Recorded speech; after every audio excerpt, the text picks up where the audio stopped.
हे गणित सोडवायला सांगितलेलं मी. सगळ्यात आधी झालेलं आहे संस्कृतीचं. हिने वर्ग काढलेला, सॉरी हिने वर्गमूळ काढलेलं आहे. कसं काढलं? तोंडाने बोलून सांगायचं आणि काढायचं. चला तुम्ही पण करा त्याच्यासोबत. ह्याच्यामध्ये 9 एकक, 9 ह्याच्यामध्ये एकक स्थानिक कुठं आलं? 3 तिथं आणि 7च्या ह्याच्यात, 3च्या ह्याच्यात आणि 7च्या ह्याच्यात. 3चा वर्ग आणि 7चा वर्ग. बर, मग काय करायचं?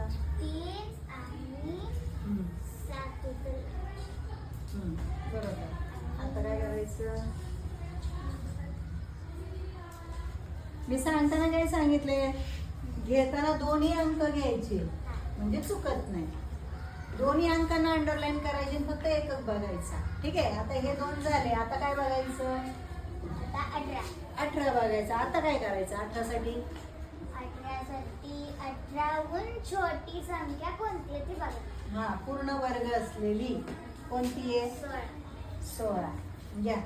16 कोणाचा वर्ग आहे? 4. 4 लिहायचं आणि 4ला काय करायचं? लगेच त्याच्या पुढच्या संख्येने गुणायचं. बरोबर, लगतच्या संख्येने गुणायचं. 4 पंचे 20, 4 पाचे 20 लिहायचं. आता काय करायचं? आता बघायचं की 18 त्याच्यापासून छोटा आहे का मोठा आहे? 18 ही संख्या 20 पेक्षा लहान आहे का मोठी बघायची. मग लहान आहे का मोठी? लहान. मग काय करायचं? मग हा जो 4 आहे तो आणि ह्याला कट करून टाकायचं. ते आता आपल्या उत्तरात येत नाही. उत्तर आलं? 43. समजलं का? आहे का नाही सोपं?